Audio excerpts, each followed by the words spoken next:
Baik saudara yang dikasihi Tuhan, sekali lagi saya mengucapkan shalom ya, selamat pagi buat setiap saudara. Seperti janji saya kemarin kepada saudara, saya ingin melanjutkan kembali apa yang saya bagikan kemarin. Kita masih bicara tentang cara Tuhan menuntun umatnya. Kembali kita baca ayatnya Yeremia pasal 29 ayat yang ke-11.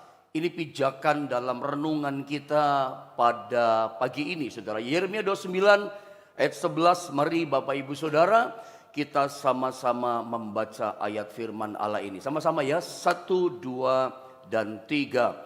Sebab aku ini mengetahui rancangan-rancangan apa yang ada padaku mengenai kamu. Demikianlah firman Tuhan, yaitu rancangan damai sejahtera dan bukan rancangan kecelakaan, untuk memberikan kepadamu hari depan yang penuh harapan. Puji Tuhan. Kemarin saya katakan kepada saudara, saya ingin mengulang sedikit nyambung pada poin yang ketiga, bahwa pengajaran firman Allah ini tentang yang namanya bagaimana cara Tuhan menuntun kita sebagai umatnya. Ini perlu didengar dan perlu sesungguhnya dipahami dan dimengerti dengan baik oleh semua orang Kristen, bahkan sebanyak-banyaknya orang Kristen. Kenapa penting? Karena hari-hari ini menurut saya banyak kita menjumpai, saya melihat orang Kristen yang menyebut dirinya percaya pada Tuhan tanpa disadari dalam perjalanan kehidupan kekristenannya itu nyasar. Atau kata lainnya adalah tersesat. Kenapa tersesat? Karena gini saudara, adalah hal yang sangat menyedihkan menurut saya. Kalau kita sebagai umat Allah yang percaya kepada Tuhan, gini loh. Kita mempercayai Yeremia 29 ayat 11. Kita percaya bahwa rencana Allah buat kita itu rencana yang sangat besar. Iya kan? Rencana Allah buat kita itu indah, damai sejahtera buat kita. Rancangan Allah buat kita adalah hari depan yang penuh dengan harapan, bukan rencana kecelakaan. Tetapi yang terjadi adalah begini, kita nggak ngalami rencana itu. Kita percaya rencananya itu bukan kecelakaan, saya katakan kemarin. Tapi justru yang terjadi adalah kecelakaan demi kecelakaan kehidupan yang kita alami. Kecelakaan di sini maksudnya adalah kecelakaan kehidupan, bukan kecelakaan kendaraan bermotor. Gagal mengambil keputusan, gagal membangun rumah tangga, gagal dalam membangun bisnis, ekonomi, keuangan. Justru yang kita alami dalam perjalanan kehidupan kita adalah kegagalan demi kegagalan. Ambil keputusan, gagal juga. Itu kecelakaan kehidupan saudara. Nah yang saya mau katakan, ini yang saya sebut, inilah yang saya beri nama. Ini namanya perjalanan kehidupan kekristenan kita itu tersesat dan nyasar.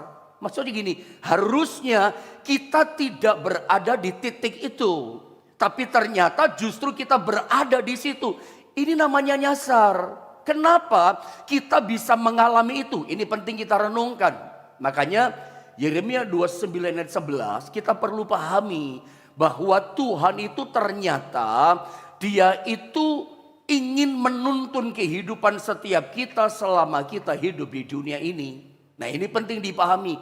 Kenapa sih ada umat Allah hidupnya nyasar, mengalami kegagalan demi kegagalan. Harusnya rencana Tuhan, role-nya buat kita, jalannya buat kita adalah masa depan penuh pengharapan. Tapi kita justru ada di titik kebalikannya, kesasar ke kanan, ke kiri, muter haluan gak karuan.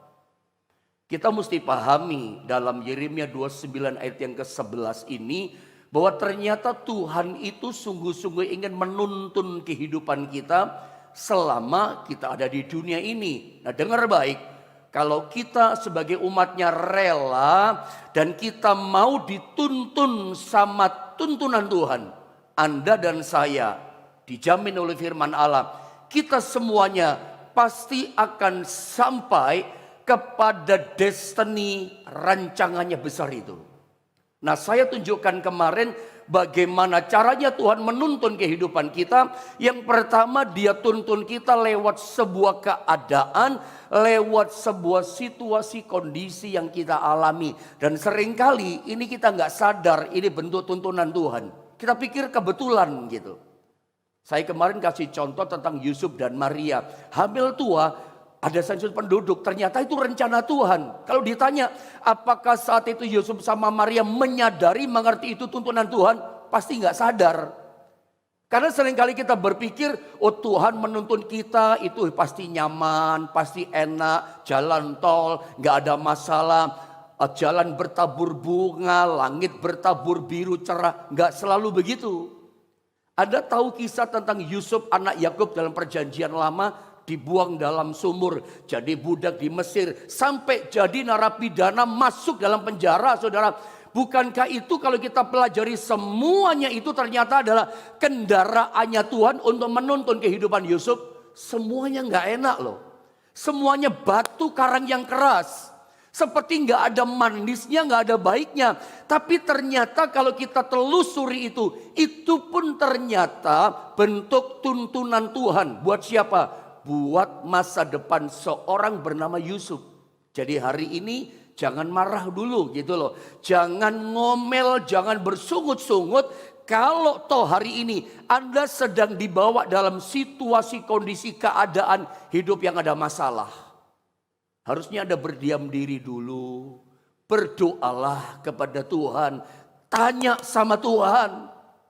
Tetap hatimu melekat kepada Tuhan. Karena jangan-jangan ini adalah satu kebetulan yang kudus bahasa Anda. Bahwa ternyata ini bagian dari rancangan Allah. Sedang menuntun kita dalam rencana yang damai sejahtera dan penuh harapan. Jangan yang dilihat terbatas yang di depan mata. Seringkali kita nggak sadar lepas ini dari pengawasan mata iman rohani kita. Kita pikir ini wah saya mau hancur. Tetap percaya pada Tuhan. Karena ternyata yang nomor satu pertama Tuhan menuntun kita lewat apa? Lewat situasi kondisi keadaan yang kita hadapi. Yang kedua itu lewat firman Allah. Firman Allah itu ternyata adalah prinsip-prinsipnya Tuhan. Firman Allah itu adalah ketetapan-ketetapan peraturannya Tuhan. Setiap kali kita ikuti petunjuk Tuhan lewat perintahnya, ketetapannya, kita hidupi di situ, kita taati di situ. Itu tuntunan Tuhan, itu jalan Tuhan untuk kita nyampe pada destiny besar, rancangan yang damai sejahtera penuh harapan. Jadi kalau datang firman sama kita, itu prinsipnya Tuhan. Itu ketetapannya Tuhan, ikuti. Dan kemarin saya katakan tidak cukup hanya yang pertama saja tuntunan Tuhan. Tidak cukup hanya yang kedua saja ikuti prinsip ketetapan Tuhan. Jangan diartikan oh pendeta berarti firman Allah gak sempurna. Bukan itu loh. Saya ingin Anda taat pada prinsipnya Tuhan. Ajaran-ajaran firman Allah. Larangannya hindari. Apa yang dia perintahkan, lakukan. Sebab itu ternyata semua adalah tuntunan Tuhan untuk mencapai semua gambaran besar rancangan Allah buat kita. Nah, kalau kita misalnya berjalan di satu tempat yang asing. Di depan jalan sana kita nggak tahu. Menuju ke sebuah kota, di depan sana kita nggak ngerti. Ini jalannya lurus kah atau belok kanan, belok kiri, buta kita nggak tahu. Kalau kita terus aja bisa kesasar, makin jauh makin kesasar. Makanya seringkali kita zaman kekinian sekarang kita mengandalkan yang namanya Google Maps. Nah lihat ya, Google Maps itu bukan cuma petunjuk tulisan, peta itu lurus kanan. Tapi ada suara yang memandu. 100 meter ke depan belok kanan atau 200 meter ke depan belok kiri. Atau jangan-jangan gini, U-turn putar balik ke kanan. Ada suara yang menuntun. Nah ini maksud saya nggak berkata yang kedua firman Allah nggak sempurna. Tetapi ada yang namanya suara Tuhan itu menuntun kita. Kita langsung lihat yang ketiga saudara ya. Lihat yang ketiga. Yang ketiga itu ternyata Tuhan menuntun umatnya itu melalui tuntunan yang namanya suara Tuhan. Kita kembali 1 Samuel pasal 3 ayat yang ke-1. Coba sama-sama Bapak Ibu Saudara, sama-sama kita baca ayat ini sekali lagi ya. 1 Samuel pasal 3 ayatnya yang pertama. Sama-sama kita baca, 2, 3. Samuel yang muda itu menjadi pelayan Tuhan di bawah pengawasan Eli. Pada masa itu firman Tuhan jarang, penglihatan-penglihatan pun tidak sering. Ayat ini jelas mengatakan, ini penting yang saya katakan, Samuel pada waktu itu masih sangat muda, masih remaja. Dari anak-anak bertumbuh sebelum jadi seorang muda, namanya remaja, pemuda remaja lah begitu. Dan masa itu di mana Samuel masih muda remaja, dikatakan firman Tuhan jarang. Kemarin saya sempat katakan sama saudara, ini ada sesuatu yang janggal, ini ada yang aneh. Kalimat yang mengatakan pada masa itu firman Tuhan jarang, kok aneh sih? Kan di masa Imam Eli dan Samuel yang masih remaja muda itu, hukum Taurat sudah ada. Taurat Musa secara tertulis sudah tersedia, sudah turun, sudah ada. Diberikan Tuhan lewat Nabi Musa. Sudah ada firman Allah secara tertulis. Tetapi kenapa menarik Alkitab katakan pada masa itu firman Tuhan jarang. Apa yang dimaksud dengan firman Tuhan jarang? Ternyata ketika saya temukan dalam terjemahan bahasa Indonesia sehari-hari, BIS, dikatakan sementara itu yang Samuel yang masih anak-anak. Jadi ternyata Samuel yang masih muda dikatakan itu masih anak-anak, ya masih remaja lah. Dari anak sekolah minggu menuju remaja, anak-anak masih belum dewasa. Melayani Tuhan di bawah pengawasan mentoring Imam Eli. Pada masa itu dikatakan jarang sekali ada pesan dan penglihatan dari Tuhan. Ternyata firman Tuhan yang jarang itu adalah pesan Tuhan. Maksudnya apa ini? Kan tertulis sudah ada. Pesan Tuhan maksudnya adalah Tuhan berfirman secara langsung. Dan itu dibuktikan nanti saya tunjukkan pada ayat-ayat selanjutnya.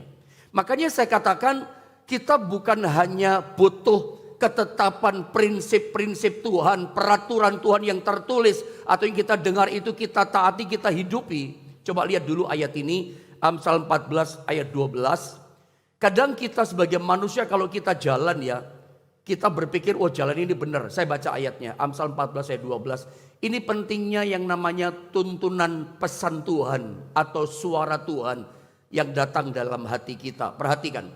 Ada jalan dikatakan yang disangka orang lurus, tetapi ujungnya menuju maut. Saya mau tanya dulu sama saudara sebelum saya lanjut. Perhatikan pertanyaan saya. Kalau ada orang lagi jalan menyangka, wah jalan ini lurus. Berarti orang itu kira-kira menurut Anda, dia berpikir jalan itu benar apa tidak? Oh saya yakin dia berpikir, oh jalan itu benar.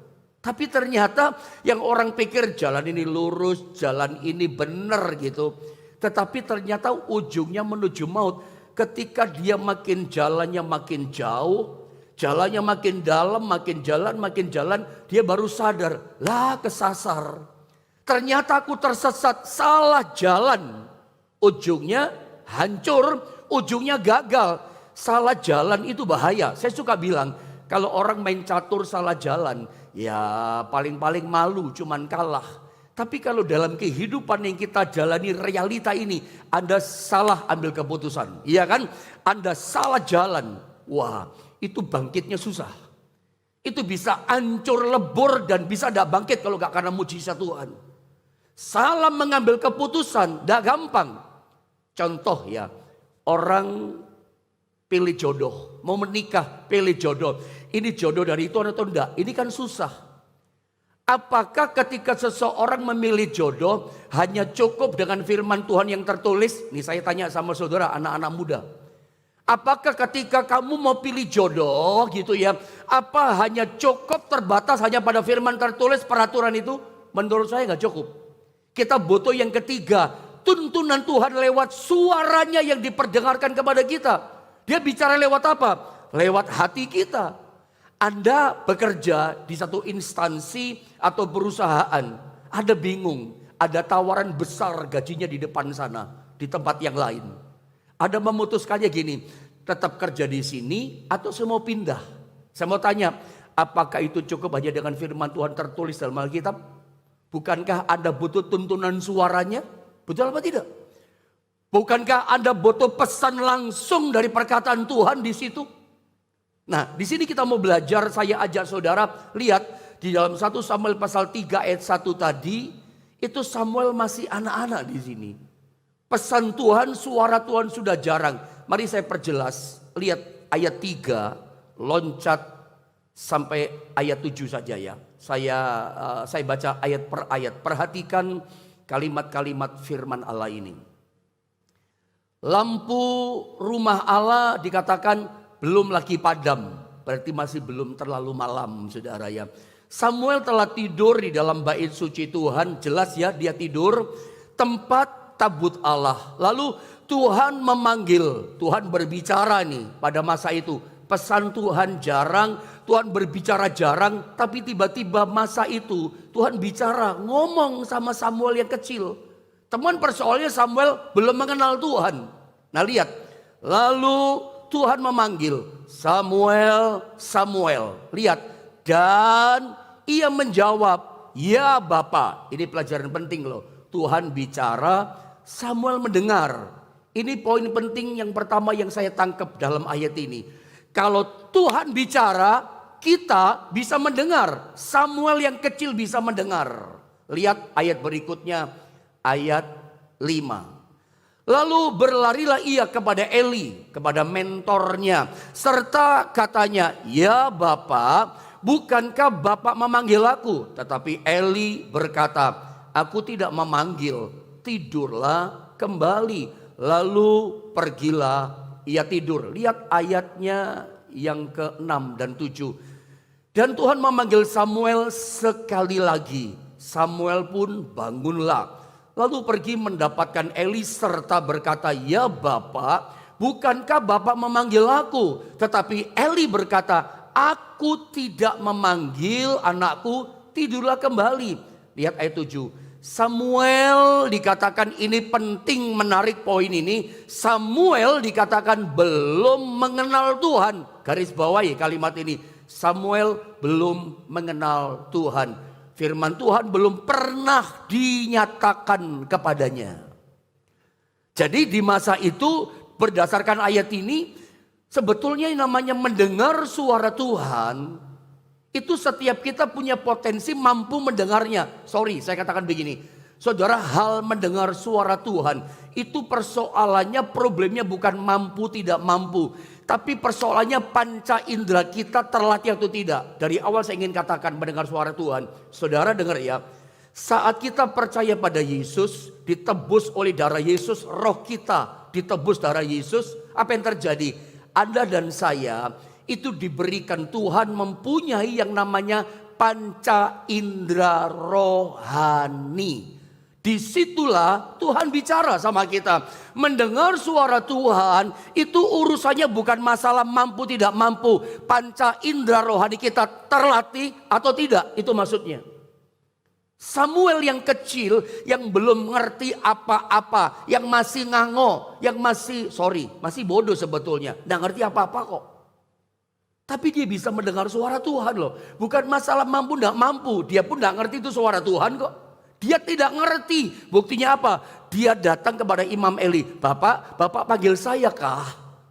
Jadi kayaknya suara Tuhan itu suara pria ya, bukan suara wanita. Kalau suara wanita, saya yakin dia pasti datang kepada Tante Eli.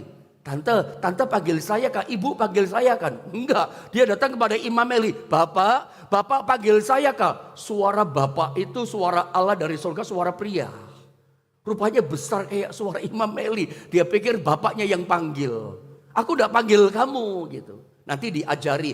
Kalau nanti kamu dengar lagi panggil. Tuhan, hambamu siap mendengar dan seterusnya. Dari poin ayat-ayat yang kita baca ini. Poin yang saya tangkap ketika saya mempersiapkan firman Allah ini. Materi ini yang saya mau bagi sama saudara. Poin yang pertama gini. Kalau Tuhan bicara, kita bisa mendengar. Samuel mendengar Tuhan. Ketika Tuhan bicara, Samuel bisa mendengar Tuhan loh. Nah, sekarang saya mau lanjut pada poin ini. Ya, dari kisah ayat-ayat yang barusan kita baca, Bapak Ibu Saudara, apakah reaksi kita, reaksi saudara semua, setiap kali kita mendengar seorang hamba Tuhan berkata, Tuhan berkata kepada saya. Saya bukan sedang mengeksploitasi bahwa yang mendengar suara Tuhan itu hanya hamba Tuhan. Samuel itu masih anak-anak loh, remaja. Dia bisa dengar suara Tuhan. Yang bisa mendengar suara Tuhan bukan hanya monopoli hamba Tuhan tertentu, rasul tertentu, nabi tertentu. Siapapun anak Tuhan lahir baru bisa mendengar suara Tuhan. Nah, pertanyaan saya, apa respon saudara, sikap saudara ketika mendengar ada seorang hamba Tuhan berkata begini, Tuhan berkata kepada saya, gini segala macam. Apa reaksi kita? Saya tahu jawaban setiap kita pasti beragam. Ada yang menjawab percaya, ada yang menjawab tidak percaya. Saya tidak percaya ada suara Tuhan, itu pastilah. Karena kita latar belakang berbeda-beda. Ada yang antusias percaya, ada yang antipati sama sekali. Saya nggak mau alergi dengar suara Tuhan. Tidak ada itu zaman sekarang. Iya kan? Jadi macam-macam tanggapannya. Ada orang yang Kristen yang percaya pada Tuhan yang baru telan bulat-bulat suara Tuhan. Tapi ada yang tolak mentah-mentah. Nggak ada suara Tuhan. Singkatnya begini. Beragam, bukan cuma beragam. Terpecah menjadi dua. Ada yang percaya, ada yang nggak percaya. Ada yang pro, ada yang kontra. Ada yang telan bulat-bulat mentah-mentah. Ada yang tolak mentah-mentah. Nggak percaya sama sekali. Terpecah dua, bukan cuma beragam, saudara. Nah, yang saya mau bawa saudara coba lihat gambar berikutnya ini. Coba lihat gambar berikutnya ini. Ini HUT kemerdekaan. Mendengar suara Tuhan bukanlah monopoli para hamba Tuhan dan para nabi. Nah, ini penting untuk kita renungkan.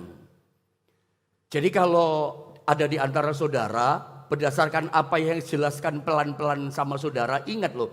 Mendengar suara Tuhan bukan masalah mampu tidak mampu. Terlatih nggak panca indera rohani kita? Semua kita punya panca indera rohani. Saya cuma memberitahu sama saudara, setiap kita pun punya yang namanya potensi itu. Nah, kalau kita perhatikan, saya tunjukkan satu ayat ya, Kejadian pasal 3 ayat 8 dan 9. Coba Anda lihat gambar ini dulu. Pernahkah kita menyadari bahwa kerinduan hati Tuhan yang paling dalam, yang terdalam adalah berkomunikasi dengan anak-anaknya? Coba Anda tolong pahami ini baik-baik, saudara ya. Pernahkah kita menyadari bahwa ternyata kerinduan hati Tuhan yang dalam itu adalah ngomong sama kita, komunikasi sama kita, bicara sama kita, menyampaikan isi pikirannya, menyampaikan isi hatinya. Hati Tuhan yang terdalam rindu menyampaikan isi hati, ini loh rencanaku buat kamu. Apakah Anda menyadari bahwa Tuhan rindu menuntun setiap kita? Contohnya Kejadian pasal 3, 8 dan 9. Saya baca sedikit ini ayat, 2 ayat. Ketika mereka mendengar bunyi langkah Tuhan Allah yang berjalan-jalan dalam taman itu, pada waktu hari sejuk, bersembunyilah manusia dan istrinya itu terhadap Tuhan Allah di antara pohon-pohonan dalam taman. Tetapi Tuhan Allah dikatakan memanggil manusia itu dan berfirman kepadanya, di manakah engkau? Tahukah saudara, pada saat itu yang namanya Adam dan Hawa jatuh dalam dosa. Sudah jatuh dalam dosa, Tuhan masih datang berkomunikasi, bicara, memanggil. Adam, di manakah engkau? Sudah berdosa. Adam sudah pernah mendengar suara itu. Dia berkata, aku sembunyi karena aku takut, aku telanjang. Saya cuma mau katakan, mengangkat dari ayat ini begini loh. Tuhan tuh rindu berkomunikasi dengan kita. Rindu, coba lihat gambar ini berikutnya supaya cepat. Saya bawa saudara pada poin yang penting ini. Sebetulnya apa yang menjadi dasar saat kita mendengar suara Tuhan, dasarnya itu apa gitu. Bukankah ini penting? Saudara yang kontra, jika ada saudara yang berkata, mentah-mentah hati-hati, tidak ada suara Tuhan. Dengarkan dulu. Ya, dengarkan dulu. Atau saudara yang percaya mendengar suara Tuhan, perhatikan baik-baik. Ini dasarnya kita bisa mendengar suara Tuhan. Dasarnya apa? nomor satu, lihat. Kehadiran pribadi Roh Kudus dalam diri kita orang percaya. Saya mau tanya, apakah saudara percaya Roh Kudus itu hadir ada dalam kehidupan kita? Oh, ini penting.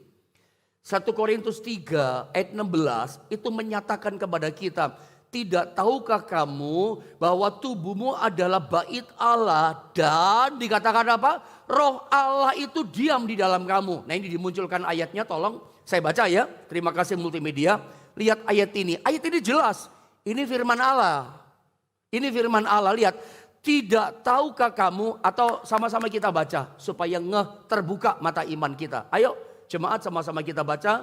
2 dan 3. Tidak tahukah kamu bahwa kamu adalah bait Allah dan bahwa Roh Allah diam di dalam kamu. Siapakah Roh Allah? Roh Allah adalah pribadi Allah sendiri yang ketiga. Pribadi Allah sendiri. Saya tidak ingin Anda terpengaruh dengan semua ajaran, isu-isu ajaran yang sedang berkembang hari-hari ini. Tugas saya sebagai hamba Tuhan, saya mesti menyuarakan ini. Saya tidak ingin generasi setelah saya, anak-anak muda, tersesat dengan ajaran yang macam-macam. Bapa, Yesus anak Allah dan Roh Kudus itu pribadi yang setara dalam kealahannya. Tidak boleh orang berkata Allah derajatnya lebih tinggi daripada anak Allah Yesus. Anak Allah derajat lebih tinggi daripada Roh Kudus. Hari ini pengajaran itu berkembang. Tetapi tetap saya ingin ajarkan sama saudara, jangan ada generasi berikutnya yang disesatkan dengan ini. Allah Tritunggal, Allah derajatnya sama. Kalau hari ini berkembang, pribadi Bapa itu derajatnya lebih tinggi daripada anak Allah, Yesus. Seolah-olah Yesus jadi anak Allah itu diciptakan, dijadikan sama Bapa. Enggak seperti itu. Intinya seperti itu. Saya enggak bicara panjang lebar. Tapi tugas saya mesti menyuarakan suara ini. Supaya jangan ada generasi berikutnya yang disesatkan. Tapi perhatikan, dari 1 Korintus pasal 3 ayat yang ke-16. Dengar baik saudara ya. Bahwa Roh Kudus itu pribadi Allah sendiri yang setara dengan Bapa dan anak Allah. Itu tinggal dalam hidup kita. Makanya poin 1, dasar kemampuan kita bisa mendengar suara Allah dasarnya ini. Karena ada Roh Kudus berdiam dalam diri orang percaya, dalam diri kita. Roh Kudus Allah dalam diri kita itu bukan bisu. Dia hidup, dia bisa ngomong. Karena dia hidup, dia bisa bicara. Bicaranya di mana? Dalam panca indera rohani kita, roh kita yang sudah dibaharui mengalami kelahiran baru. Itu dasar nomor 1. Ya saudara ya, dia bukan bisu, dia bisa bicara. Makanya dia bisa tuntun kita. Hei, keputusanmu itu salah. Jangan terus jalan. Ya, jangan berhenti langkahmu. Itu kan ada kan suara, kadang hati kita berdebar-debar. Itu dia sedang bicara, berdiam dirilah dulu. Dasar yang kedua, dengan cepat, dengan waktu yang terbatas. Status kita sebagai anak. Bukankah ketika kita menerima Yesus, itu ada ya ayatnya ya. Yohanes pasal 1 kalau nggak salah 12. Multimedia bisa bantu kita. Yohanes 1 ayat 12, status kita sebagai anak-anak Allah. Ya, saya cek dulu, ya betul. Yohanes 1 ayat 12, saya baca dengan cepat ya. Dikatakan begini, ini status kita. Tetapi semua orang yang menerimanya dikatakan diberinya kuasa. Dikasih kuasa loh kita. Saat kita percaya menerima Yesus sebagai Tuhan dan Juru Selamat, diberi kuasa apa? Supaya menjadi anak-anak Allah. Ya, kalau Yesus itu memang anak Allah, bukan diangkat jadi anak Allah. Ya, makanya ada pengajaran mengatakan derajatnya di bawah Bapa. Memang Yesus diangkat, dia bukan diangkat jadi anak Allah. Dia itu anak Allah, saudara ya. Kita harus tidak boleh goyah. Yesus itu anak Allah. Petrus saja mengakui itu. Engkau Mesias, anak Allah yang hidup. Dia anak Allah, bukan diangkat jadi anak Allah. Jangan mau disesatkan. Nah, saya mau katakan di sini, kita karena percaya kepada Yesus, menerima darah penebusannya, kita dikasih kuasa. Kuasa apa? Menjadi anak-anak Allah, yaitu mereka yang percaya dalam namanya, dikasih kuasa. Jadi ingat, ini status kita. Apa pendeta status kita? Status kita itu anak-anak Allah. Jadi dasar kemampuan kita mendengar suara Allah, itu bukan cuma rasul, bukan cuma nabi, bukan hamba Tuhan tertentu, orang tertentu. Ini bicara bukan masalah mampu tidak mampu. Panca indera kita terlatih atau tidak. Dasarnya sederhana. Karena ada Roh Kudus kok diam di dalam diri kita. Roh itu hidup, Allah itu hidup dalam diri kita. Dia tidak bisu. Dia ingin menyatakan rencananya. Dia ingin bicara komunikasi sama kita. Dan yang kedua, karena kita itu anak dan dia bapak kita. Jelas saudara ya. Namanya bapak, ya pasti bicara sama anak dong. Kita anak-anak Allah, dia bapak kita gitu. Nah sekarang dengan cepat, 5 menit terakhir, bagaimanakah mendengar suara Tuhan? Lihat Ibrani 5, ini salah ayatnya, ayat 14. Ibrani 5 ayat 14. Saya baca saudara ya. Saya tertarik diberkati dengan kata ini. Tetapi makanan keras adalah untuk orang-orang dewasa. Nah ini luar biasa kalimat ini. Yang karena orang dewasa rohani yang udah lahir baru. Yang karena mempunyai panca indera yang terlatih untuk membedakan. Bilang sama-sama saya, untuk membedakan. Membedakan apa? Yang baik daripada yang jahat. Bisa membedakan, ini suara Tuhan yang baik, ini suara setan. Bisa bedakan, ada suara hati kita, ada suara Tuhan di dalam roh kita, ada suara setan juga yang kita bisa dengar. Panca indera kita, makanya ada kalimat ini, bukan kebetulan. Ada kalimat, mempunyai panca indera yang terlatih. Jadi setiap ada dan saya, ini penting. Dari awal saya katakan, pengajaran firman Allah ini perlu didengar, perlu dipahami sebanyak-banyaknya orang Kristen. Sharingkan, bagikan. Harus mendengar pengajaran ini, bahwa ternyata Tuhan tuh rindu ngomong sama kita. Dasarnya bukan mampu tidak mampu, panca indera kita terlatih atau tidak. Bisa membedakan, ini baik, ini jahat. Ini suara Tuhan, oh ini suara hatiku yang terpengaruh sama suara setan. Bisa bedakan. Petrus pernah salah. Coba baca ayat ini sebentar saudara ya. Lalu selesai saudara ya. Matius 16 ayat 15 sampai 16 singkat saya baca. Lalu Yesus bertanya kepada mereka. Tetapi apa katamu, siapakah aku ini?